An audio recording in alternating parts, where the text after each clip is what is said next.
माझंच वाजायचं नाही.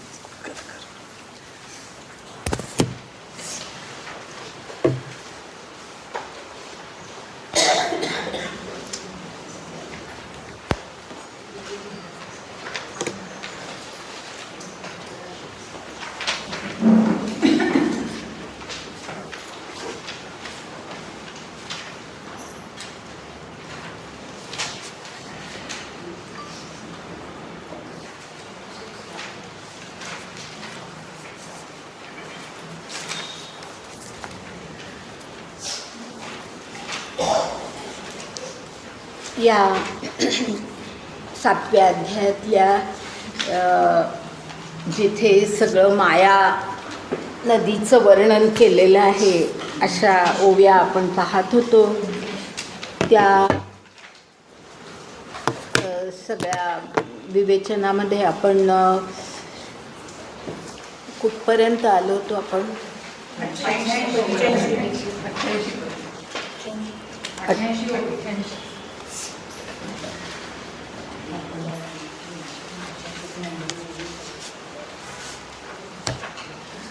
या 88 ओवीपर्यंत आपल्याला असं दिसतं की ही माया नदी तरून जाण्यासाठी जे जे कोणी ज्या ज्या प्रकारे प्रयत्न करतात, अनेक प्रकारचे प्रयत्न त्यांनी सांगितलेले आहेत आणि ते सगळे प्रयत्न शेवटी हे माणसाचे व्यक्तिगत प्रयत्न असतात. तर ते जे प्रयत्न सगळेजण करतात ते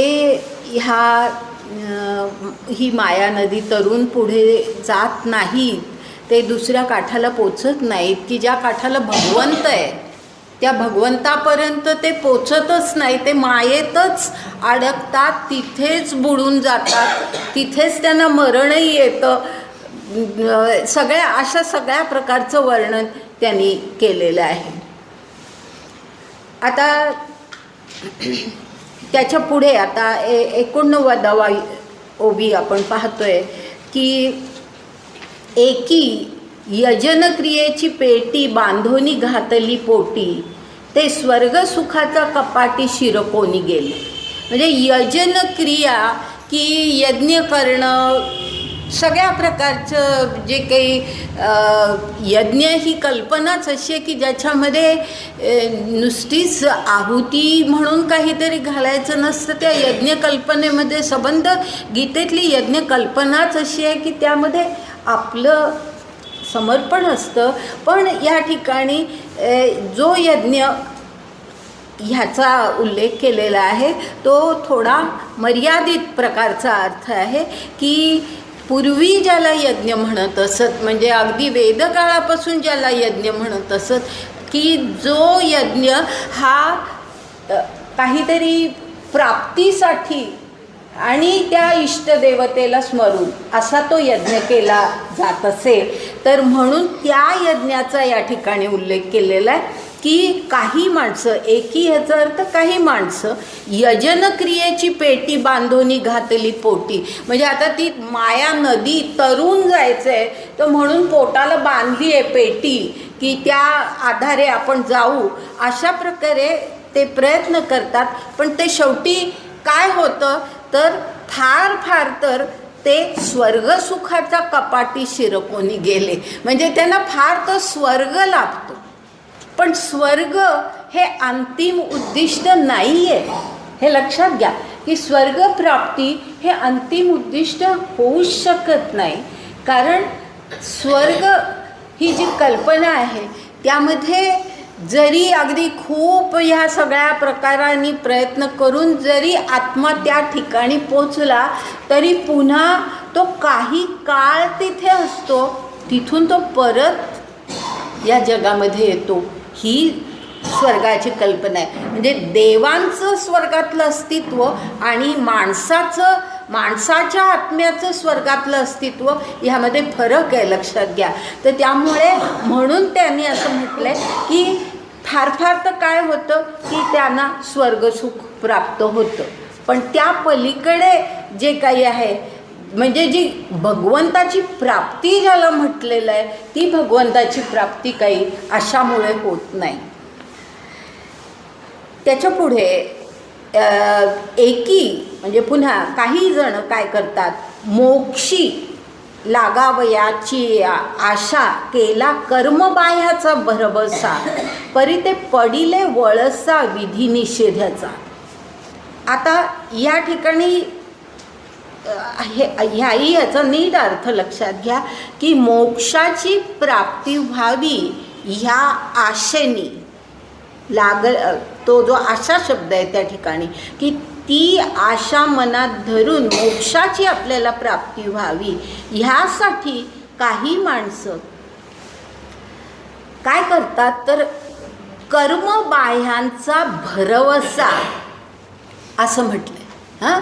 म्हणजे कर्म करून आपण मोक्षाप्रत जाऊ शकतो असं त्यांना वाटतं आणि म्हणून ते कर्ममार्गाला लागतात. पण ह्या ठिकाणी कर्म हा जो शब्द ह्या ठिकाणी आहे त्याचा खरा अर्थ अशा प्रकारचा आहे की जे आपण एरवी गीतेमध्ये कर्म याचा जो अर्थ घेतो तो इथे नाही आहे. हे कर्मकांड ज्याला कर्मकांड म्हणतात की पूर्वीच्या काळामध्ये अशा प्रकारे वेदवादी, तुम्हाला हे सगळं मी सांगितलं आहे, वेदवाद्यांचा भर कशावर होता तर कर्मकांडावर होता की आपण कर्मकांड करायची निराळ्या प्रकारे यज्ञ यजन सगळं दे पूजा अर्चा व्रत वैकल्य हे सगळं करून त्या मार्गाने म्हणजे त्याला कर्म म्हटलंय. आणि त्या कर्मबाह्यांचा भरवसा म्हणजे त्या बाह्या ह्याचा अर्थ बाहू तर कर्माचे बाहू वापरून ते त्या पाण्यातून तरून जाण्याचा प्रयत्न करतात. कर्मबाह्याचा भरवसा याचा अर्थ की कर्मबाहू वरती ते विश्वास टाकतात आणि आपण ह्या पाण्यातून तरून जायला, कारण पाण्यातून तरून जायला हाताचा जो उपयोग केला जातो तर म्हणून तो त्या ठिकाणी कर्मबाह्यांचा भरवसा असं म्हटलेलं आहे. परी ते पडिले वळसा विधी निषेधाचा म्हणजे काय की हे जे कर्मकांड जी पूर्वीच्या काळामध्ये आवश्यक मानली जायची त्याचा स्वरूप असं होतं की कुठलंही ते जे धार्मिक कर्म ज्याला म्हटलं जायचं ते धार्मिक कर्म हे पूर्णतः काही विधीपूर्वक असं केलं पाहिजे. काही गोष्टी केल्याच पाहिजेत आणि काही गोष्टी करताच कामा नये. तर तो विधी निषेध असं जे म्हटलेलं आहे तर काही गोष्टी त्यांनी करायच्या नसतात आणि काही गोष्टी अत्यंत विधीपूर्वक करायच्या असतात. ह्या दोन्हीमध्येही ते चुकतात.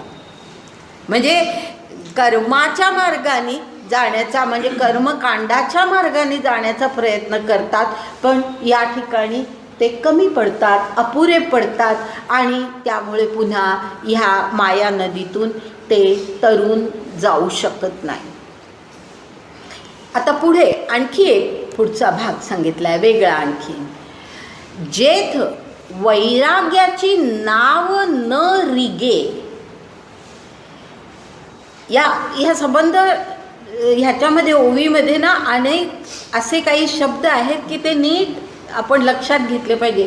जेथे वैराग्याची नाव न रिगे, विवेकाचा तागा न लगे, वरी काहीतरी ये योगे तरी विपाये तो. म्हणजे या ठिकाणी काय म्हटलंय की काही माणसं काय करतात की वैराग्याच्या मार्गाने आपण अगदी विरक्त व्हायचं जीवनामध्ये आणि हे आपल्याला जे काही साध्य करायचं ते करून घ्यायचं असा प्रयत्न करतात. पण ही माया नदीच अशी आहे की ह्या माया नदीमध्ये वैराग्याची नाव न रिगे, रिगे याचा अर्थ प्रवेश करणे, प्रवेशच करत नाही. कारण वैराग्य हे इतकं कठीण आहे की असं सहजपणे कोणी आम्ही वैराग्याच्या मार्गाने जाऊ असं म्हणून वैराग्याची प्राप्ती होते असं नाही. वैराग्य ही कल्पना फार महान स्वरूपाची आहे. वितराग असा तो शब्द आहे की वितराग म्हणजे राग ह्याचा अर्थ तुम्हाला माहिती आहे, आसक्ती, कुठल्याही प्रकारच्या आकांक्षा. तर कसल्याच आकांक्षा ठेवायच्या नाही, कसलीही आसक्ती ठेवायची नाही, लोभ नाही, मोह नाही. हे जमणं किती कठीण आहे. तर म्हणून ती वैराग्याची नावच मुळी अपुरी आहे. ही माया नदीमध्ये ती शिरूच शकत नाही, कारण त्या त्यांचं जे वैराग्य असतं ते अपुरंच पडतं, त्याच्यामध्ये काही दोष असतात. तर त्यामुळे ती नाव त्या पाण्यामध्ये, माया नदीच्या पाण्यामध्ये शिरतच नाही. नंतर पुढे काय म्हटलंय की विवेकाचा तागा न लगे. आता हा तो जो तागा शब्द आहे ना, त्याचा अर्थ आहे म्हणजे बांबू म्हणतो ना आपण, म्हणजे वेळू त्याचं एका देऊन नाव पुढे नाही, त्या नावेचा इथे नाही आहे उल्लेख. पण विवेकाचा तागा न लगे म्हणजे काही वेळेला असं असतं की पूर्वीच्या काळी ज्या वेळेला ही सगळी साधनं कुठल्याही नदीतून ओलांडून जायला, आज जी अनेक प्रकारची साधनं बऱ्याच ठिकाणी आता उपलब्ध असतात, अशी साधनच नव्हती. त्यावेळेला माणसं बांबूचा आधार घेऊन, म्हणजे बांबूला धरूनही नव्हे, लक्षात घ्या. म्हणजे बांबूला धरूनही जाता येतं, पण ते सुद्धा कठीण असतं. जर ओघ खूप असेल पाण्याला तर बांबूसुद्धा आपल्याला नको त्या दिशेला नेतो. तर बांबू खाली रोवून, लक्षात आलं, बांबू खाली रोवायचा, तो जो वेळू आहे तो खाली रोवायचा आणि त्याचा आधार घ्यायचा की तो रोवला की आपण तेवढी तेवढं अंतर आपण पुढे जाऊ शकतो. तर अशा प्रकारे बांबू खाली रोवणं असा त्या ठिकाणी अर्थ आहे. तर हा जो इथे जे म्हटलेलं आहे की कुठे गेलं, विवेकाचा तागा न लगे, ह्याचा अर्थ असा आहे की तो बांबू आता आपण जर खाली रोवून जर पुढे जायचं असेल तर त्या नदी किती खोल आहे ह्याचाही अंदाज असावा लागतो ना. तो जर अंदाज आपला चुकला तर तो बांबू काही उपयोगाचाच नाही. तुम्ही कितीही रोवण्याचा प्रयत्न केला तरी तो रोवला जाणार नाही. तर म्हणून ते असं म्हटलंय की हा जो विवेकाचा तागा जो आहे, हा जो बांबू आहे, त्या वेळूला, त्या बांबूला त्या माया नदीची खोली किती आहे ह्याचा अंदाजच येत नाही, ह्याचा अंदाजच येत नाही.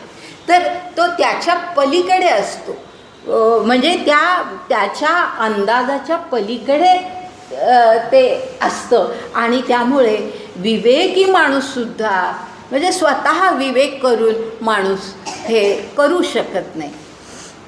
तर अशा प्रकारे वरी काही तर ये योगे तरी विपाय येतो, म्हणजे तुम्ही काय वाटेल ते उपाय करायला जा, ते विपायच होतात, असा त्याचा. म्हणजे तुम्ही काही योग कुठल्याही मार्गाने, काही योगे ह्याचा अर्थ कुठल्याही मार्गाने तुम्ही प्रयत्न करायला जा, तो शेवटी विपाय ठरतो, तो उपाय ठरतच नाही.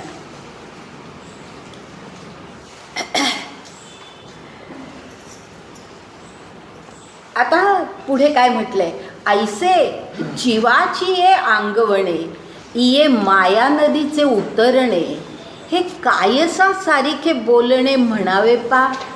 म्हणजे इथे आता भगवंत काय म्हणतात की हे जीवाचं जे प्रयत्न, अंगवणे म्हणजे जो काही एक त्याच्या शरीराने त्याच्या ह्यानी तो जो काही प्रयत्न करतोय, तर तो जो त्याचा प्रयत्न आहे सगळा त्याच्या जीव आहे ना तो, शेवटी त्याची शरीर मन सगळ्या प्रकारे तो जो प्रयत्न करतोय. अंगवणे ह्याचा अर्थ असा की शारीरिकदृष्ट्या मानसिकदृष्ट्या सगळ्या दृष्ट्या तो जो काही एक प्रयत्न करतोय. इये माया नदीचे उतरणे म्हणजे त्याला माया नदीतून उतरता येणं, हे कायसा सारिखे बोलणे म्हणावे पा. म्हणजे हे कसं आहे, हे तुला कसं, म्हणजे अर्जुनाला भगवंत म्हणतायत हे कायसा सारिखे बोलणे म्हणजे तो हे सगळे त्याचे ज्या प्रयत्नांनी तो काही माया नदी पार करायला बघतोय, हे त्याचे प्रयत्न आणि त्याला येणारं अपयश हे कायसा सारिखे बोलणे कशासारखं आहे ते म्हणावे पा. म्हणजे अर्जुना हे कशासारखं आहे तुला सांगू का, असं म्हटलंय. काय म्हणावे पा ह्याचा अर्थ तो आहे की हे कशासारखं आहे हे तुला मी सांगू का.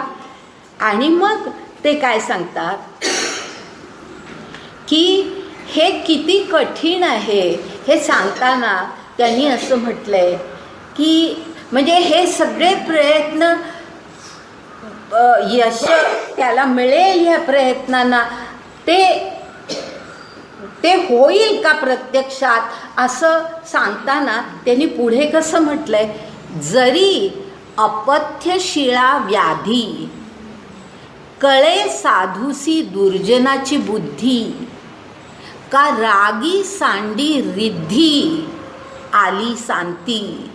म्हणजे या ठिकाणी म्हटलंय की जसं अपथ्यशील म्हणजे काहीतरी तुम्हाला पथ्य करणं आवश्यक आहे, तुमची शारीरिक प्रकृती अशी झालेली आहे की काहीतरी एक पथ्य आवश्यक आहे, पण तुम्ही पथ्य करतच नाही, तो माणूस अपथ्यशील. आलं लक्षात. तर अपथ्यशील ह्याचा अर्थ कधीही पथ्य न करणारा, त्याची व्याधी बरी होण्यासारखी असते का, असं आहे ते. कायसा सारिखे बोलणे तर हे अशासारखं बोलणे की अपथ्यशिळाची व्याधी कधी बरी होईल का. तसंच कळे साधूसी दुर्जनाची बुद्धी म्हणजे जो खरा आतून साधू आहे, अत्यंत मन ज्याचं निष्पाप आहे, ज्यांनी आयुष्यामध्ये कधी पाप केलेलंच नाही असा जो आहे आणि सज्जनतेच्या साधुत्वाच्या अगदी उच्चतम अवस्थेला जो गेलेला आहे, त्या माणसाला दुर्जनाची बुद्धी कळेल का. म्हणजे दुर्जन जो असतो तो फसवत असतो, आपल्याला चुकीच्या मार्गाला नेत असतो, हे त्याला सज्जन इतकी सज्जनता की त्याला ते कळणार आहे का, तर तेही अशक्य. आणि दुसरं आणखी एक अशक्य काय सांगितलं का, रागी सांडी रिद्धी आली सांती. रागी ह्याचा अर्थ आसक्त माणूस, राग ह्याचा अर्थ आसक्ती, आणि रागी म्हणजे आसक्त माणूस किंवा लोभी माणूस. लोभी माणूस, आसक्त, लोभ आहे ज्याला, सारखं हे हवंय सारखं, म्हणजे त्याच्या हवं असण्याला कधी पूर्णतः येतच नाही. सतत त्याला आपल्याला काहीतरी कमीच आहे, आपण अपूर्ण आहोत असंच ज्याला वाटतं, तर असा जो असतो तो रागी, तो अत्यंत लोभी अत्यंत आसक्त माणूस जो असतो, ज्याला आणखी आणखी आणखी पाहिजेच असतं, असा माणूस सांडी रिद्धी आली सांती. आलंय लक्षात. हां, की शांती ह्याचा अर्थ की आपलं जे जीवन आहे ते कसं आहे, शांत म्हणजे अंत, शांती असा तो शब्द आहे. अंत की आपल्या जीवनाला अंत आहे कधीतरी, असं हे जे जीवन आहे, अशा जीवनामध्ये त्याला हवंय हवंय हवंय हे सततच त्याच्या मनामध्ये असतं. तर असा जो माणूस आहे, इतका जो लोभी आहे, त्याला जर चालून सगळी वृद्धी त्याच्या घरी चालूनच आली, त्याच्या आयुष्यामध्ये सगळं मिळतच गेलं वृद्धी, तर तो कधी नको म्हणणार आहे का? तो कधी नको म्हणणार आहे का? तर म्हणजे तो जर नको म्हणेल, मग ही किती अशक्यप्राय गोष्ट आहे. असं इथे या तिन्ही गोष्टी अशा सांगितल्या आहेत की ज्या अशक्य आहेत. की अपत्यशीळाची व्याधी बरी होणं अशक्य आहे, साधूला दुर्जनाची बुद्धी कळणं हे अशक्य आहे, आणि जो लोभी आहे त्या माणसाला चालून आलेली सगळी वृद्धी म्हणजे सगळं वैभव, सगळं जे काही त्याला हवं आहे आयुष्यामध्ये, ते सगळं जर त्याला चालून आलं तर त्यांनी ते नको म्हणणं हे अशक्य आहे. अशा या ज्या सगळ्या गोष्टी आहेत ना, तसं माया नदीतून तरून जाणं अशक्य आहे. असं हे अशा प्रकारे त्यांनी ते सांगितले की माया नदीतून तरून जाणं ही कल्पना, ही कितीही तुम्ही प्रयत्न केला, कशाही प्रकारे प्रयत्न केला, ह्या जे प्रकार किंवा जे प्रयत्न त्यांनी आधी सांगितले आहेत ते अशा प्रयत्नांनी जर तुम्ही ही नदी ओलांडून जाण्याचा प्रयत्न केला तर ती नदी तुम्ही ओलांडून जाऊ शकत नाही. आता मधल्या एक दोन ओव्या गाळते, आणि जी 96 ओवी आहे ना, त्या ओवीतला जो शेवटचा भाग आहे तेवढाच घेते, कारण त्याच्या पहिला भाग आहे तो पुन्हा असंच एक उदाहरण आहे. ही जी आत्तापर्यंत त्यांनी सगळी उदाहरणं दिली तशाच प्रकारची सगळी उदाहरणं, ते तसंच एक उदाहरण तिथेही आहे. त्यामुळे ते मी गाळते आणि पुढे जाते. तैसी इथपासून घेते. तैसी मायामय हे सरिता न तरवे जीवा. ही मायामय नदी सरिता, मायामय अशी ही जी नदी आहे, ही तरून जाणं ही जीवाला अशक्य गोष्ट आहे. हे जे जसं अशक्य गोष्टी त्यांनी सांगितल्या त्याप्रमाणे ही गोष्ट अशक्य आहे. मग ही गोष्ट शक्य केव्हा होते हे आता पुढे सांगता येते. जो श्लोक आपण पाहिला होता त्या श्लोकामध्ये त्याचा उल्लेख होता. आता ज्या वेळेला या ओव्या आपण पाहू त्यावेळेला तुमच्या ते लक्षात येईल की हे आपण पाहिलं आहे. पुन्हा एकदा आपण श्लोक वाचू म्हणजे तुम्हाला पुन्हा आठवण होईल. आता ही मग मायेची ही सगळी जीवनातली नदी पार कधी होते, कशा प्रकारे होते, कोण ते पार करू शकतं, तर इथपासून आता म्हणजे पुढे आपण 97 ओवी घेतोय. येथ एकची लीला तरले. लीला म्हणजे सहजतेनी, काही मोठा प्रयास नाही, सायास नाही, काही नाही. लीला याचा अर्थ अगदी सहजपणे. एकची म्हणजे अशीच माणसं अगदी सहजपणे ही माया नदी ओलांडून जाऊ शकतात, जे सर्व भावे मज भजले. तया आईलीच थडिये सरले मायाजळ.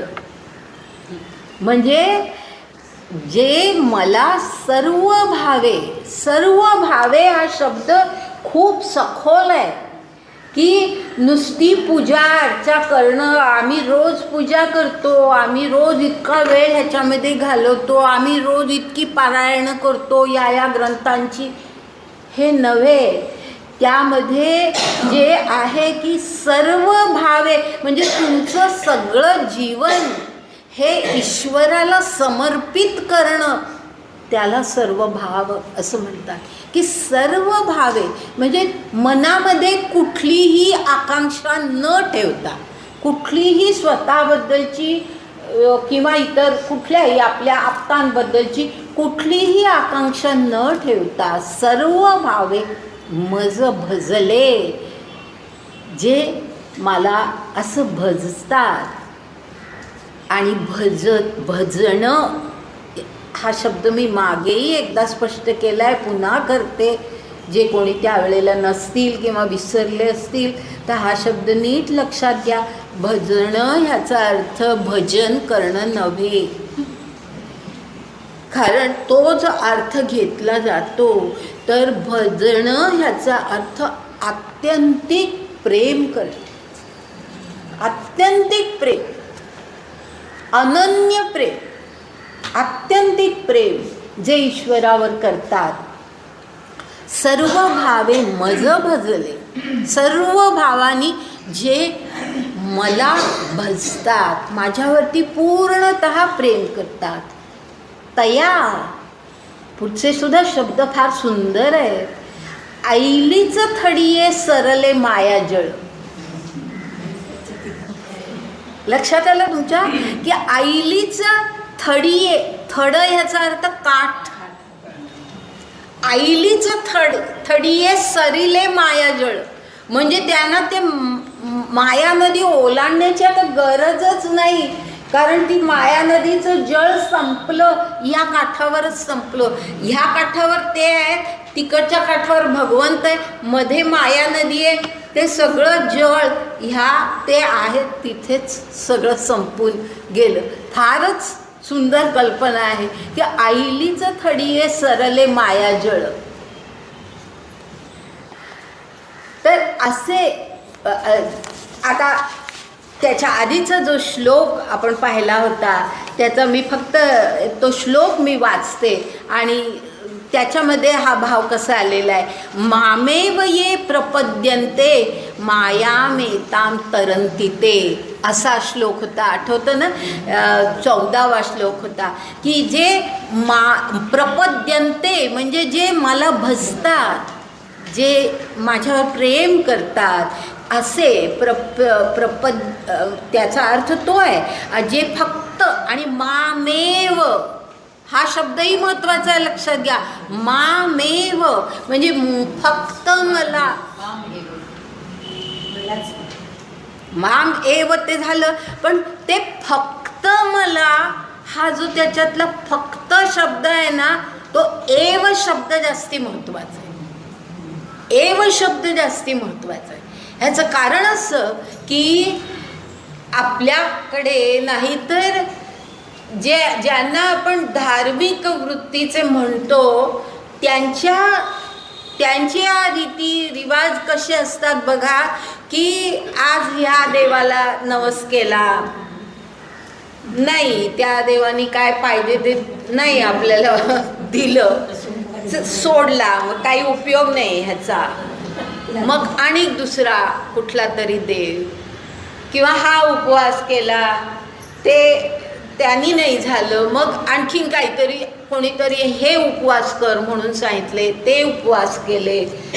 असं जे असतं हे सगळं चंचल जी वृत्ती असते ती या ठिकाणी नाही. मामेव म्हटलेले फक्त मला, फक्त मला. आणि मला याचा अर्थ तो जो पुरुषोत्तम आहे, जो सर्वश्रेष्ठ जो आहे. कारण गीतेमध्ये पुढे पुढे ते येईल, गीतेमध्ये देव आणि पुरुषोत्तम ह्या दोन फार वेगळ्या कल्पना आहेत. ज्ञानेश्वरांनी काही ठिकाणी त्याला उद्देशून देव शब्द वापरलाय, पण एकूण गीतेतला देव ही कल्पना आणि तो सर्वोत्तम ईश्वर आहे, ज्याला अल्टिमेट पॉवर म्हणतात, डिव्हाइन पॉवर म्हणतात. ती जी दैवी शक्ती सर्वात उच्च सर्वश्रेष्ठ अशी जी शक्ती आहे, आणि देव यामध्ये फरक आहे. लक्षात घ्या की देव ह्या ज्या आपल्या कल्पना आहेत किंवा आपण ज्यांना आपण देव असं म्हणतो की आता हा देव तो देव, हे ज्या कल्पना आहेत त्या अशा प्रकारच्या आहेत की तो जो सर्वश्रेष्ठ ईश्वर आहे त्या ईश्वराच्या ज्या विविध शक्ती आहेत, अनेक शक्ती आहेत, तो सर्व शक्तिमान आहे. तर त्याच्या काही शक्ती ह्या देवामध्ये हे झालेले आहेत, काही शक्ती दुसऱ्या देवामध्ये, काही शक्ती आणखीन तिसऱ्या देवामध्ये. म्हणजे देव ही कल्पना जी आहे ना ती अशा प्रकारची आहे की ईश्वराची काही शक्ती, सर्वश्रेष्ठ ईश्वर नव्हे. अंशही म्हणायचं नाही, अंशही म्हणायचं नाही, कारण अंश हा शब्द पुन्हा फार वेगळ्या अर्थाने वापरला जातो. पण आंशिक शक्ती असं जर म्हटलं तर ठीक आहे. तर आंशिक शक्ती म्हणजे काही एक विशिष्ट शक्ती त्यांच्यामध्ये एखाद्या देवामध्ये असते. की आता जसं आपण म्हणतो की ब्रह्मा विष्णू महेश ह्याच्यामध्ये सगळ्या जगाची उत्पत्ती करणारा ब्रह्मदेव, मग सगळ्या जगाची व्यवस्था ठेवणारा जो आहे तो विष्णू, आणि महेश म्हणजे या जगाचा संहारही कधीतरी झाला पाहिजे आणि होत असतो. तर तो संहार करणारा हा तो महेश. पण ज्या वेळेला आपण 11व्या अध्यायाकडे येऊ ना, त्या 11व्या अध्यायामध्ये लक्षात येईल आपल्याला की 11व्या अध्यायामध्ये परमेश्वराचं जे विश्वदर्शन जे आहे ना, त्या विश्वदर्शनामध्ये मुळे ही कल्पना अत्यंत चांगल्या प्रकारे स्पष्ट झालेली आहे की सुरुवातीच्या त्या 11व्या अध्यायामध्ये सगळं आपल्या विविध ह्या सगळ्या जगतामध्ये असणाऱ्या सगळ्या ज्या काही गोष्टी आहेत ते मीच आहे हे त्याला विश्वर दाखवतो की ते सगळं मीच आहे. आणि मग शेवटी अशा प्रकारचं आपलं रूप दाखवतो की ह्या सगळ्या जगाचा संहार करणारा मी आहे. पण शेवटचं जे स्वरूप आहे विश्वदर्शनामध्ये ते अशा प्रकारचं आहे की ज्याला अर्जुनसुद्धा भ्यायला, म्हणजे अर्जुनाला भीती वाटली, नको बाबा आता हे थांबव आणि तुझं जे मूळ रूप आहे चतुर्भुज जे माझ्यासमोरचं रूप आहे ते पुन्हा मला दाखव असं अर्जुनाला वाटलं. कारण ते संहार की ज्याच्यामध्ये असं दिसत होतं की त्या विश्वाच्या त्या परमेश्वराच्या मुखामध्ये सगळे जीव, एवढंच नव्हे तर अगदी सगळी मोठी मोठी माणसं, ऋषी मुनी सगळे म्हणजे भीष्म हे सगळे त्या मुखामध्ये शिरताना अर्जुनाने पाहिले. म्हणजे ते संहाराचं जे स्वरूप आहे ते सुद्धा त्या सर्वोत्तम परमेश्वराचं आहे हे त्या 11व्या अध्यायामध्ये आपल्याला दिसतं. तर असा सर्व शक्तिमान असणारा जो परमेश्वर आहे त्याच्या निरनिराळ्या शक्ती या निरनिराळ्या देवांमध्ये आहे.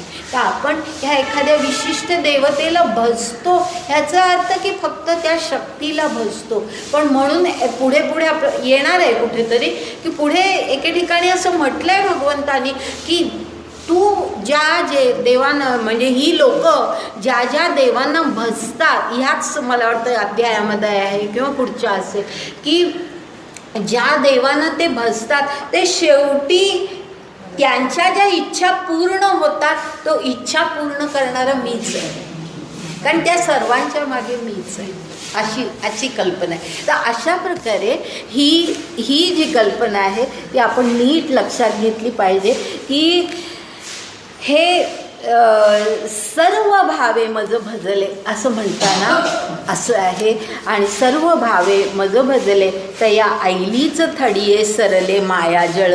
आणि म्हणून त्या श्लोकातही आहे मामेव ये प्रपद्यन्ते, म्हणजे जे कोणी फक्त मलाच भजतात, फक्त मलाच भजतात ते ह्या माया मेताम तरंती, ते या मायेतून ते तरुण पुढे जातात. तुम्हाला ह्याच्यामध्ये जर इंटरेस्ट नसेल तर तुम्ही नाही बसलात तरी चालेल. कारण नाही मी मग आजपासून मी बघते, मला असं थोडंसं डिस्टर्ब होतं कारण माझं सगळीकडे लक्ष असतं आणि मला खरोखर डिस्टर्ब होतं की इथे बसायचं, मध्ये डोळे झाकून झोपायचं किंवा काय असेल ते, केसांकडे आपल्या लक्ष, आपल्या इतर गोष्टींकडे लक्ष, हे ह्या वर्गामध्ये कोणीही करत नाही. तुम्ही जर ऑब्झर्व केलं ना, ह्या वर्गामध्ये असं कोणीही नाही आहे. मी असं कधी अशा ह्याला मी जात नाही, पण मला जे डिस्टर्बिंग असतं ना ते मला कधीतरी सांगावंसं वाटतं. आणि मी मगासपासून सुरुवातीपासून मी हे बघते म्हणून मी सांगते की जर तुम्हाला ह्याच्यामध्ये इंटरेस्ट नसेल ना तर येण्याची काही गरज नाही. ते काही मोठं ज्ञान ह्याच्यातून प्राप्त होत नाही. कारण जर आपल्यालाच त्याच्याबद्दल आस्था नसेल तर आपल्याला काय मिळणार आहे ह्यातून. तर तुम्ही नाही आलात तरी चालेल, आत्ताही तुम्हाला जायचं असेल तरी माझी हरकत नाही. पण जर यायचं असेल ना तर ह्या वर्गामध्ये सगळे बाकीचे जसे आहेत एकदा ऑब्झर्व करा कसे असतात, किती इंटरेस्टने ऐकत असतात आणि किती त्यांना आपोआप समज येत असते. तुम्ही कदाचित नवीन असाल तर तुम्हाला लगेच इंटरेस्ट वाटत नसेल, पण निदान काय चाललं आहे, कोण काय बोलतं आहे त्याच्याकडे आपण लक्ष देणं एवढं तर आपण करू शकतो. तर तेवढं एक माझी विनंती आहे. तर जे तुम्हाला करायचं ते तुम्ही करा, पण फक्त अशा प्रकारे मला डिस्टर्ब करू नका. कारण जसं मोबाईलने डिस्टर्ब होतं ना तसं माझं लक्ष सगळ्यांच्याकडे असतं आणि मला ह्या गोष्टी वर्गामध्ये आवडत नाही की अशा प्रकारे इथे कोणी बसू नये.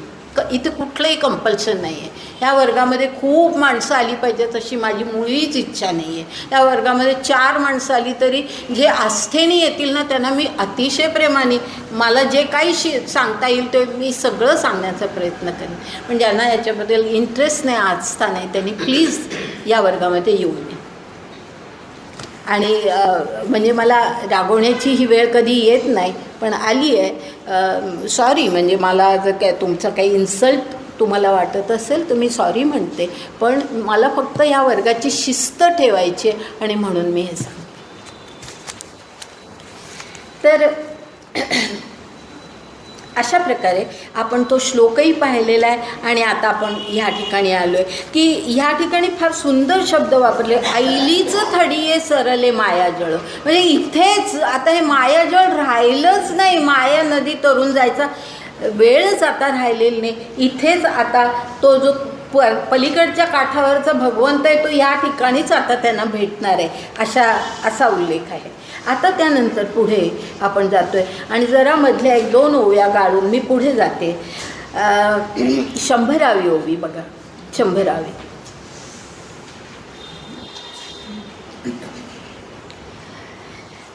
जया ऐक्याची या उतारा, बोधाचा जोडला तारा, मग निवृत्तीची या पुलतीरा झेपावले जे. हे आधीचीच कल्पना अधिक स्पष्ट या ठिकाणी किंवा आणखी वेगळ्या शब्दामध्ये या ठिकाणी सांगितली आहे. जया ऐक्याचिया उतारा असं म्हटलेलं आहे. तो उतारा जो शब्द आहे ना त्याचा अर्थ उपाय असा आहे. आपण म्हणतो ना ह्याच्यावरती उतारा केला तर तोच अर्थ आहे की ह्याच्यावरती, ह्या रोगावरती अशा प्रकारचा इलाज केला, अशा प्रकारचा उपाय केला. तर जया काय शब्द विचारला म्हणून सांगितलं. हां, जया ऐक्याची या उतारा म्हणजे ज्या माणसाला ऐक्याचा उतारा लाभलाय. ऐक्याचा उतारा म्हणजे काय की भगवंताशी ज्याचं ऐक्य साधलं. हां, काय सुंदर शब्द वापरले की ज्याला भगवंताशी ज्याचं ऐक्य साधलेलंच आहे, जो ऐक्य पावलाय, समभाव काय सांगितलेलं नाही. उतारा हा शब्द नाही, ऐक्याचं नाही, ऐक्य ते तुम्ही एक्सप्लेनेशन दिलं ते कळलं नाही. मी सांगते, पण काय असेल सांगा बरं, तुम्हीच थोडा विचार करा. भगवंताशी एक ऐक्य कोणाशी आहे ह्या सगळ्या ठिकाणी आपण संबंध जो काही गीतेचा भाग, ज्ञानेश्वरीचा जो काही भाग पाहतोय तिथे ऐक्य कोणाशी आहे? भगवंताशी आहे. बरोबर आहे. तर ऐक्याचा उतारा म्हणजेच ते की ज्या माणसांना भगवंताशी ज्यांचं ऐक्य साधलंय तो उपाय म्हणजे तो उतारा, तो उपाय ज्यांच्या हातात आहे. म्हणजे आता हे सगळ्यातून पार पडायचं कसं, तर ज्यांना भगवंताशी एकदा त्यांचं ऐक्य साधलं की तो जो उपाय आहे, जे आधी म्हटलंय ना की सर्व भावे मज भजले, असा जो आधी म्हटलंय, तर सर्व भावे मज भजले ह्याच्यामध्येच ते ऐक्य ही कल्पना अभिप्रेत आहेच की सर्व भावानी ते मला भजतात, याचाच अर्थ ते माझ्याशी ऐक्य साधतात. बरोबर आहे ना. तर तोच भाग वेगळ्या शब्दामध्ये या ठिकाणी सांगितला आहे की ऐक्याची या उतारा, म्हणजे ज्यांना असं भगवंताशी पूर्ण ऐक्य ज्यांचं साधलेलंच आहे आणि अशा प्रकारे हा उपाय ज्यांना साधला आहे, हा उपाय ज्यांना साधला आहे, म्हणजे जे कोणी भगवंताची प्राप्ती कोण करू शकतं ते त्याचा उल्लेख इथे आहे की ज्यांना जे ऐक्य पावले तेच भगवंताप्रत पोचू शकतात. आणि पुढे काय म्हटलंय, बोधाचा जोडला तारा. आता हा जो शब्द, हे जे शब्द आहेत ना ते नीट लक्षात घ्या की हा जो तारा शब्द वापरला आहे ना तो कोणाच्या लक्षात आलाय? सद्गुरूसाठी आहे. सद्गुरूसाठी आहे की नाही? नाही किंवा आत्मबोध ब्रह्मा. ध्रुव तारा हा एक भाग झाला, पण नाही त्याच्याही पलीकडे आणखी स्पष्ट कोणाच्या लक्षात येईल? हां,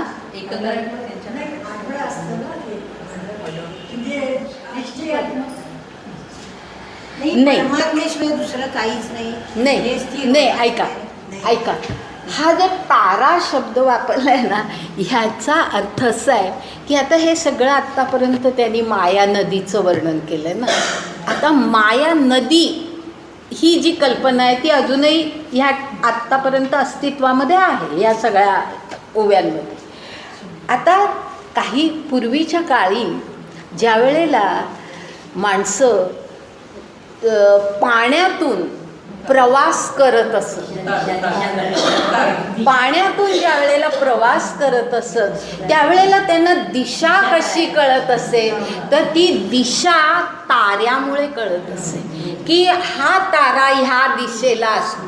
म्हणजे केवळ ध्रुव तारा नव्हे, सगळ्या ताऱ्यांचं त्यांचं ऑब्झर्वेशन. म्हणजे आता पूर्वीसुद्धा अगदी कोलंबससुद्धा, म्हणजे त्या काळापर्यंत ही परिस्थिती, नंतरच्याही पुढच्या कित्येक काळापर्यंत अशी परिस्थिती होती की ज्या वेळेला प्रवास करायचा, आता कोलंबस का चुकला ह्याचंही कारण असंच आहे की त्याला यायचं होतं इथे भारतामध्ये, पण तो पोचला अमेरिकेला. कारण त्याचा तो सगळं जे काही त्यांनी म्हणजे जे अंदाज त्याचे होते ते त्याचे चुकले. ह्याचं कारण पूर्वीच्या काळामध्ये समुद्रातून प्रवास करत असताना तारे कुठल्या दिशेला आहेत ते पाहून आपण योग्य दिशेला चाललो की नाही हे प्रवास करणारे लोक, जलप्रवासी जे ते पाहत असत. त्या अर्थाने तारा शब्द वापरलाय. म्हणजे खूप फारच सखोल कल्पना आहे की हा जो तारा शब्द वापरला आहे त्याच्यामध्ये इतकं एक आपल्याला, म्हणजे एका विशिष्ट दिशेला आपल्याला जायचं आहे हे आपल्याला या सगळ्या जगाच्या प्रवासामध्ये आपल्याला कळण्यासाठी तो तारा आहे. त्या माया नदीतून सुद्धा जाण्यासाठी तो तारा आपल्याला दिग्दर्शन करतो आहे, दिशा दाखवतो आहे. आणि हा कसला तारा आहे, तर बोधाचा जोडला तारा. म्हणजे बोध काय काय ज्ञानदेवांच्या या शब्दांना म्हणजे खरोखर काही तुलनाच नाही आहे की जे श्लोकामध्ये, एका श्लोकामध्ये सांगितलेल्या एवढ्या या गोष्टी किती प्रकारे त्यांनी सांगितल्या आहेत आणि किती सुंदर शब्दामध्ये सांगितल्या आहेत. बघा की बोधाचा जोडला तारा म्हणजे बोध. कसला बोध, तर आत्मबोध, परमात्मबोध. बरोबर आहे ना. परमात्म्याची त्याला ज्ञान झालेलं आहे, परमात्म ज्ञान झालेलं आहे, आत्मज्ञान झालेलं आहे, असा तो तारा त्यांना दिग्दर्शन करतोय, दिशा दाखवतोय. त्या अर्थाने तो तारा शब्द वापरलेला आहे. आणि हा फार सुंदर ही कल्पना आहे. आणि मग पुढे असं म्हटलंय, मग निवृत्तीची या पहिलं तिरा झेपावेले जे. म्हणजे एकदा तुम्ही बोधाचा तारा त्या दिशेने तुम्ही प्रवास करायला लागला की शेवटी मग तुम्ही ही माया नदी वगैरे कुठे राहतच नाही. निवृत्तीच्या तुम्ही ह्याला तुम्ही झेपावता, म्हणजे त्या तीराला तुम्ही पोचता.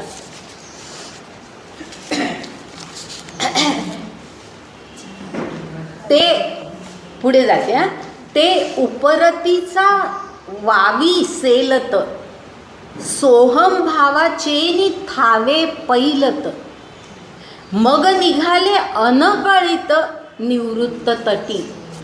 म्हणजे उपरती याचा अर्थ की त्या मायेमध्ये आपल्याला अडकायचं नाही आहे.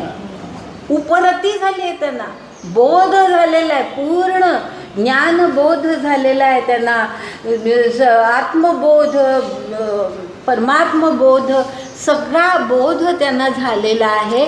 आणि अशा त्यामुळे ती उपरती झाली की जे सामान्य माणूस सगळ्या आपल्या बाकीच्या सगळ्या जीवनातल्या गोष्टींमध्ये अडकलेला असतो की आपण कसे आहोत, आपण कसे दिसतोय, आपण काय वस्त्र परिधान केले आहेत, मग कोणी काय केलं आहे, मग त्याच्याशी तुलना करायची. ह्या सगळ्या ज्या एक साध्या सर्वसामान्य माणसांच्या गोष्टी असतात त्या त्यांच्या बाबतीमध्ये कधी येतच नाहीत. उपरती झाली आहे त्यांना, त्या सगळ्यातून ते बाहेर पडलेत.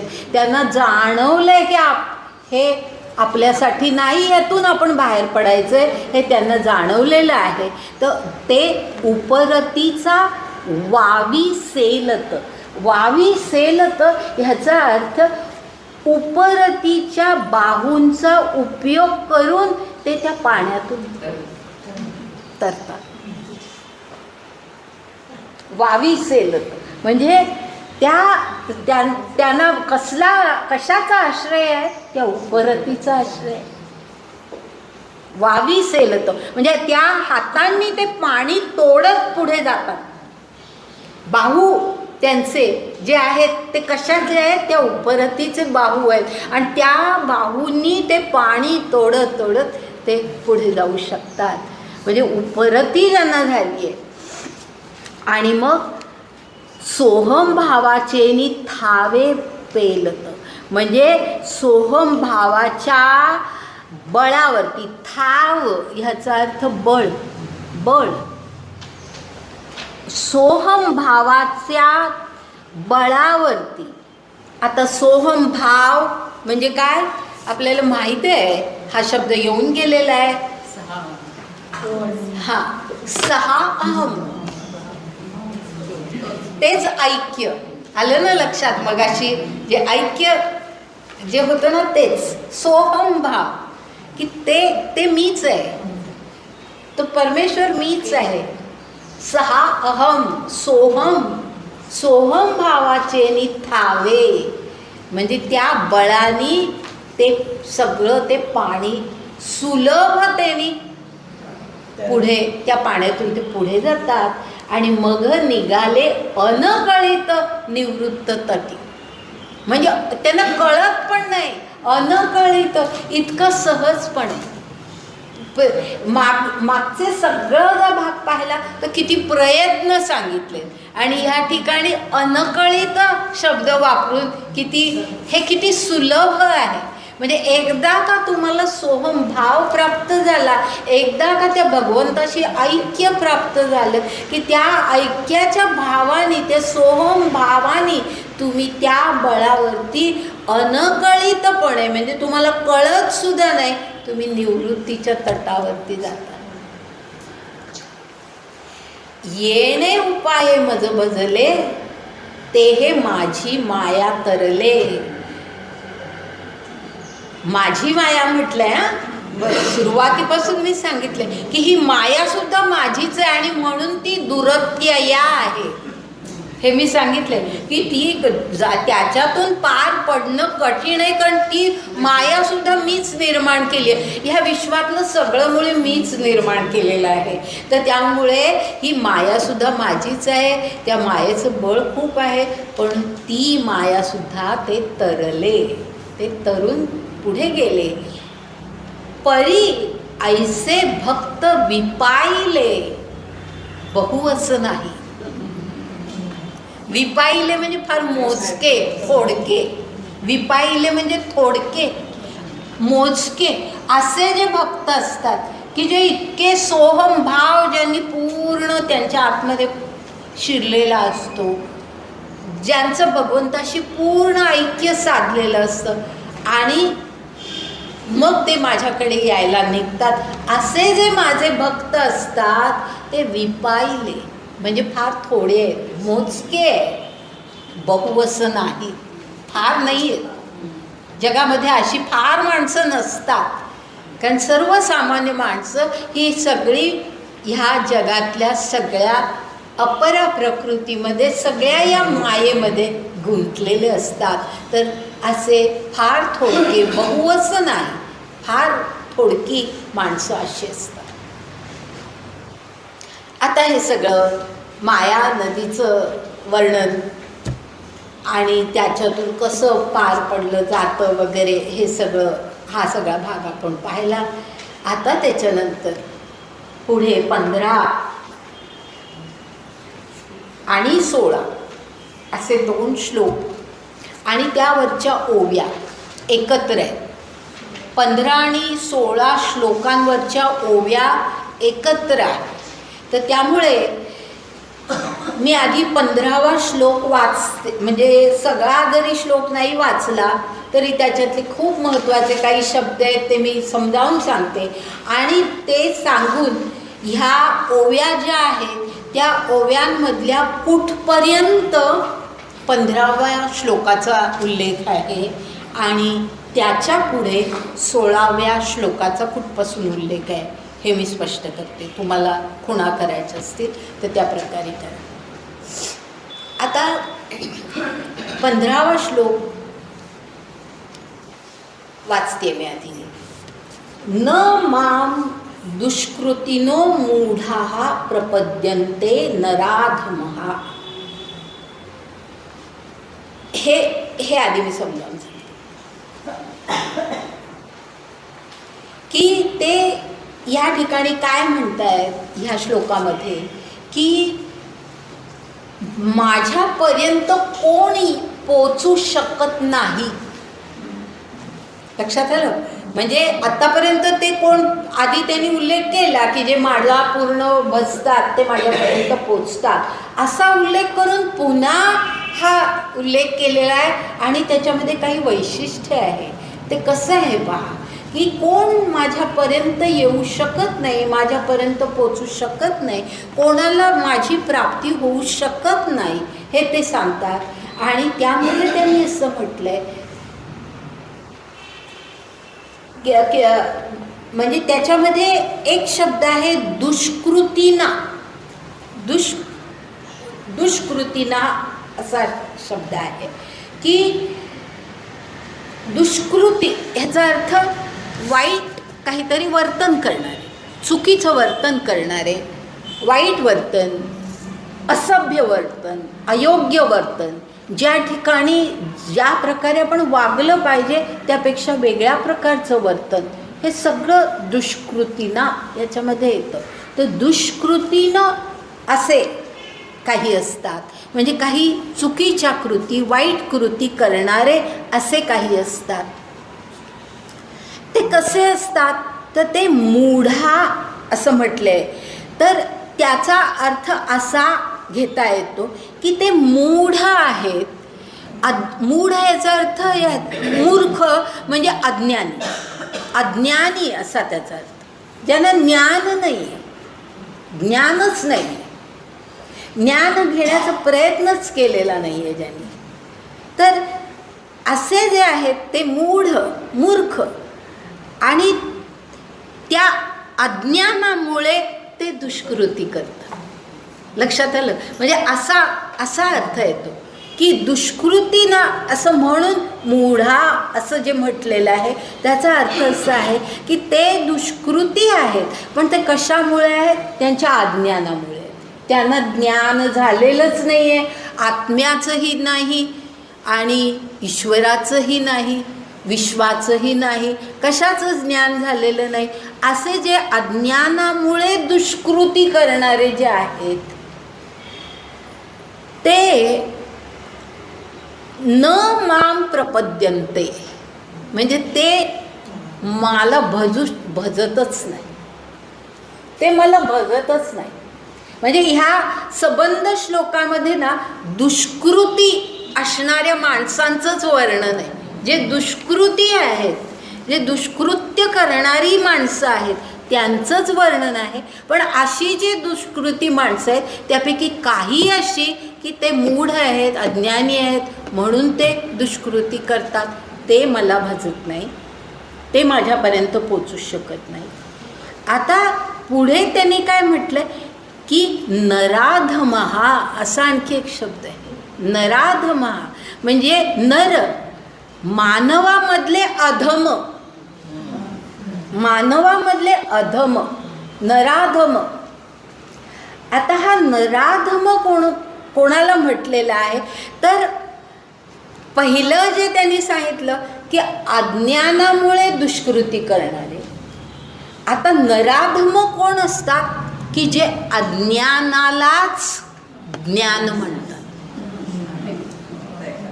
अज्ञानालाच ज्ञान म्हणतात, अज्ञानच योग्य आहे म्हणतात, आम्ही जे काही वागतो ते सगळं योग्य आहे म्हणतात. अज्ञानालाच योग्य म्हणणारे ते नराधम, नरातले अधम, माणसांमधली सगळ्यात अधम माणसं.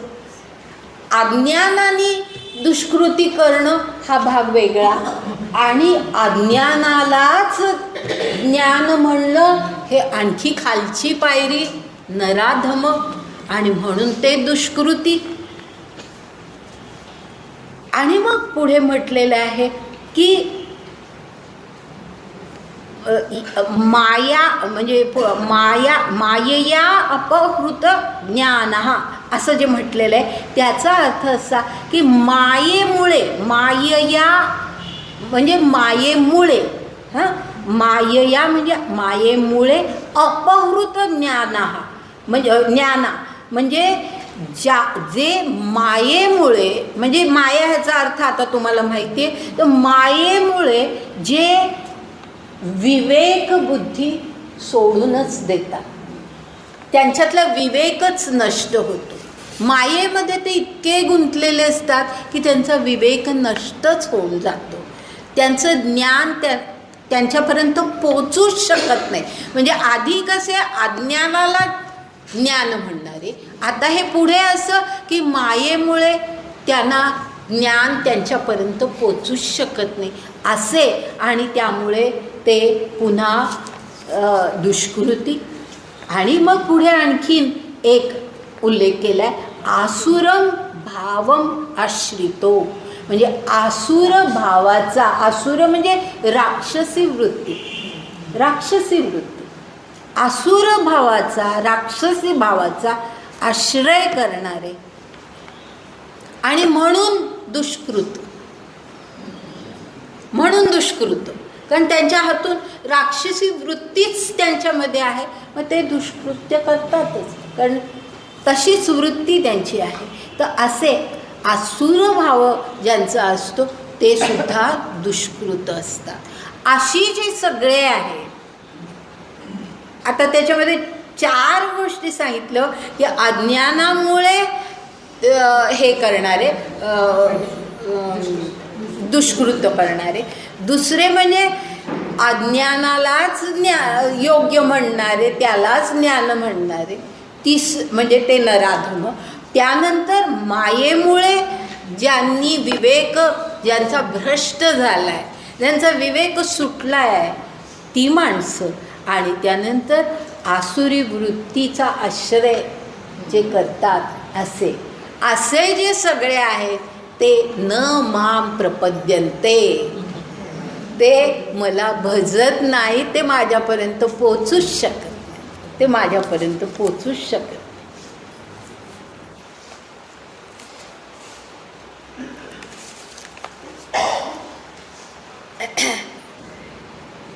आता यावरच्या ज्या ओव्या आहे त्या आपण पाहू, म्हणजे त्या कुठपर्यंत आहेत ओव्या ते ते एकदा लक्षात घ्या आणि मग त्यानंतर आपण पुढचा श्लोक पाहू. जे बहुता एका अवांतरू अहंकाराचा भूत संचारू अहंकाराचा भूत संचारू जाहला म्हणून विसरू आत्मबोधाचा. लक्षात आलं ना की एक अवांतर याचा अर्थ इतर, इतर साधा शब्द आहे, इतर. असे इतर अनेक असतात की ज्यांच्यामध्ये अहंकाराचं भूत संचारलेलं असतं. मी म्हणजे कोणीतरी, मी हे माझं, ही सगळी वृत्ती, अहंभाव ज्यांच्यामध्ये अत्यंत व्यापलेला असतो आणि त्यामुळे त्यांना आत्मबोधाचा विसरच पडलेला असतो. आत्मबोध, स्वतः कोण आहोत, म्हणजे प्रत्येक आयुष्यामध्ये केलेलं कृत्य हे मी करतो हे जे म्हणतात त्यांच्यामध्ये अहंभाव असतो, कर्तृत्वाचा मद असतो. आणि अशी माणसं जी असतात त्यांना आत्मज्ञान झालेलं नसतं, की आपलं खरं स्वरूप काय आहे हे त्यांना कळलेलं नसतं. अशी माणसं म्हणजे की जसं तुकारामांनी म्हटलेलं आहे ना की माझी या बळे नाही मी बोलत, सखा कृपावंत वाचा त्याची, असं तुकाराम म्हणतात. माझी या बळे नाही मी बोलत, म्हणजे तुकारामांना हे कळलंय, आत्मबोध झालेला आहे की तो ते वेगळं आहे. ते साळुंकी बोलत असे मंजुळ वाणी, बोलविता धनी वेगळाची, तो अभंग वेगळा आहे. आणि हा वेगळा आहे की माझी या बळे नाही मी बोलत, सखा कृपावंत वाचा त्याची, असं म्हणतात. म्हणजे हा आत्मबोध, ह्याला आत्मबोध म्हणतात. तो आत्मबोध ज्यांना झालेला आहे ती माणसं वेगळी असतात. पण ही जी माणसं आहेत की ज्यांच्यामध्ये अहमच आहे, प्रत्येक गोष्ट वाचा माझीच, मीच बोलतोय, हे सगळी शक्ती माझी, हे सगळं कर्तृत्व माझं, असं जे म्हणणारे आहेत त्यांच्यामध्ये अहंकाराचं भूत संचारलेलं आहे आणि मग त्यांना आत्मबोधाचा विसर पडलेला आहे. आणि मग ते म्हणतात पुढची ओवी, ते वेळी नियमाचे वस्त्र नाठवे, पुढीला अधोगतीची लाज नेणवे, आणि करितात जे न करावे वेदू म्हणे. म्हणजे ते वेळी म्हणजे अशी जी माणसं असतात त्यांना नियमाचे वस्त्र नाठवे. नियम म्हणजे धर्मनियम किंवा अध्यात्माचा नियम, की काय आहे तुमचं खरं स्वरूप काय आहे, ईश्वर काय आहे, हे ह्याबद्दलचं सगळं जे ज्ञान, त्या अर्थी नियम शब्द वापरलेला. तर त्यांना ते नियमाचं वस्त्र नाठवे, आठवतच नाही मुळे. हे सगळं म्हणजे वस्त्र विसरणं, त्या आपल्या अंगावरती वस्त्र परिधान केलं पाहिजे ह्याचीच आठवण त्यांना राहत नाही. ते वस्त्र आहे नियमाचं, पण ते आपण शरीरधारी असलो तरी ते वस्त्र आपण धारण करायला पाहिजे, त्याची मुळी त्यांना आठवणच राहत नाही, वस्त्राची आठवण राहत नाही. मग पुढीला अधोगतीची लाज नेणवे. आता वस्त्र अंगावर नसेल तर लज्जास्पद स्थिती आहे, पण त्यांना मुळी ती जी अधोगती त्यांची होते की हे त्यानं नियमाचं वस्त्रच ते विसरले आहे, त्यानं तो आत्मबोधाकडे ते जाऊच शकत नाहीत आणि म्हणून मग अधोगती जी आहे त्यांची जी होते जीवनामध्ये, त्या अधोगतीची लाज त्यांना वाटतच नाही, कारण ते वस्त्रच विसरलेत. आणि करितात जे न करावे वेदू म्हणे, अशा प्रकारचं ते वर्तन करतात की जे करू नये असं वेद म्हणतात. आता वेद ह्याचाही अर्थ नीट लक्षात घ्या की वेद ह्याचा अर्थ केवळ 4 वेद असा नव्हे. वेद हा शब्द विद ह्या संस्कृत धातूपासून आलेला आहे आणि विद म्हणजे जाणणं, ज्ञान करून घेणं, जाणणं म्हणजे विद. विद म्हणजे जाणणं किंवा ज्ञान करून घेणं, त्या अर्थाने वेद हा शब्द या ठिकाणी आला की वेद जे सांगतो ह्याचा अर्थ केवळ 4 वेद काय म्हणतात असं नाही, की ज्ञान जे आहे ते ज्ञान जे स्वतःचं ईश्वराचं जे काही ज्ञान आहे ते जे आहे ते त्याप्रमाणे ते वागत नाही, त्याच्या विरुद्ध वर्तन ते करतात.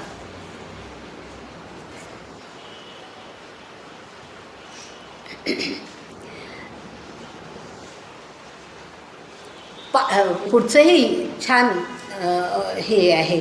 पाहे पा शरीराची या गावा, जया लागी आले पांडवा, तो कार्यार्थू आघवा सांडुनिया.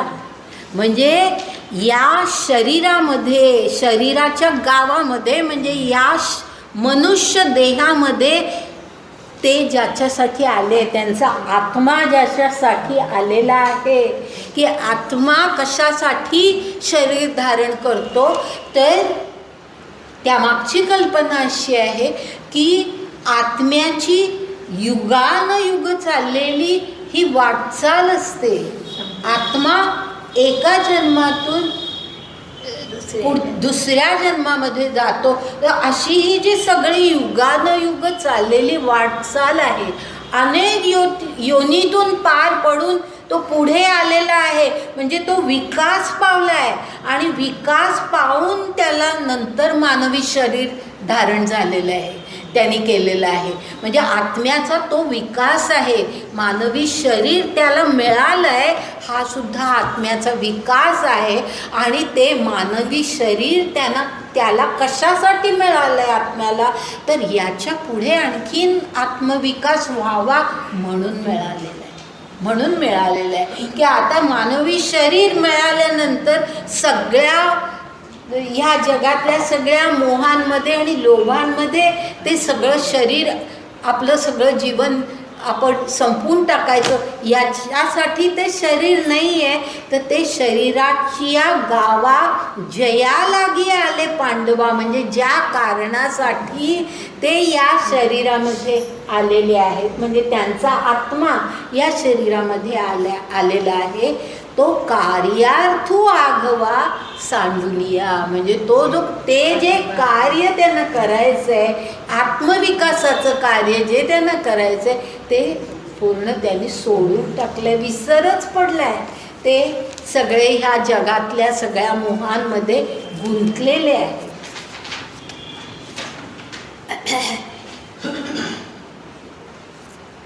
आणि मग ती माणसं कशी असतात,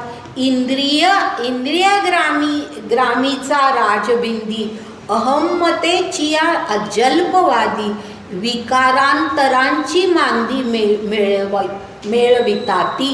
याचा अर्थ इंद्रियग्राम म्हणजे सगळं आपलं शरीर, म्हणजे शरीराची इंद्रिय, मग आपल्याला हे हवंय ते हवंय, इंद्रिय सुख, इंद्रिय स्पर्श, जे काही सगळे हवे असतात त्याच्या राजबिंदी, याचा अर्थ राजरस्ता. राजरस्ता म्हणजे ह्या ग्राम म्हटलंय ना, ग्राम म्हणजे गाव, या इंद्रिय गावाचा जो राजरस्ता आहे, म्हणून तो राजरस्ता, गावामध्ये रस्ता असतो त्या अर्थाने तो शब्द राजबिंदी असं म्हटलेलं आहे. इंद्रिय ग्रामीचा राजबिंदी, अहम्मतेचिया जल्पवादी, म्हणजे ते ह्या त्या इंद्रिय ग्रामावरती येऊन, त्या राजरस्त्यावरती येऊन अहम्मत जे त्यांचं आहे, मी आणि माझं, ते अहम्मत, ते अहम्मतेची या जल्पवादी, म्हणजे फक्त तेवढंच बोलतात, तेवढाच वाद, तेवढंच उच्चार त्यांच्या तोंडामध्ये असतात की मी असा, मी तसा, माझं असं, माझं तसं, मला हे हवं, मला हे नको, म्हणजे मी हा त्यांच्यातला कधी सुटलेलाच नसतो. अहम्मतेची या जल्पवादी, म्हणजे तेवढंच जल्प, म्हणजे फक्त तेवढंच ते बोलत असतात, स्वतःबद्दलच फक्त ते बोलत असतात. आणि विकारांतरांची मांदी मेळवितात ती, म्हणजे मग आपोआपच अनेक प्रकारचे विकार, सगळे काम, क्रोध, लोभ, मद, मोह, मत्सर, अहंकार, हे सगळे विकार, मग त्यांची मांदी, याचा अर्थ गर्दी करतात सगळी, त्याचीच सगळी ते गर्दी करतात. मांदी मेळवितात ती, म्हणजे फक्त तेवढंच असतं मग त्यांच्या जीवनामध्ये, सगळे विकारांनी त्यांचं सगळं जीवन भरलेलं असतं. दुःख शोकाचा घाई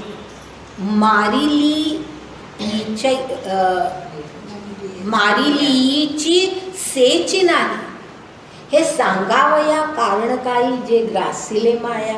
म्हणजे ते इथे भगवंत असं म्हणतात की अशी जी माणसं आहेत त्यांना दुःख शोकांच्या पलीकडे काही दुसरं काही मिळू शकेल का? त्यांच्या आयुष्यामध्ये जे फक्त एवढं वासनायुक्तच जीवन जगतात त्यांना दुःख आणि शोक ह्यांच्या पलीकडे दुसरं काही मिळणं अशक्यच आहे. तर तेवढंच त्यांना फक्त मग या जीवनामध्ये मिळतं आणि त्याची सेची नाही असं म्हणतायत पुढे. म्हणजे असं दुःख शोकांच्या घाई मारलियाची सेची नाही, म्हणजे आयुष्यामध्ये किती येऊ दे, सुख दुःख काय जे काय येत आहे त्याची सुद्धा त्यांना पर्वा नसते. इतके ते आपल्या जीवनामध्ये व्यग्र असतात की आलं सुख उपभोगायचं, आलं दुःख शोक करायचा, येणारच दुःख, सुख काय कायमचं आहे, कधीतरी दुःख येणार आहे. म्हणजे त्याचंही पुन्हा बुद्धी त्याचंही समर्थन करत असते. म्हणजे कशाचीच पर्वा त्यांना वाटत नाही.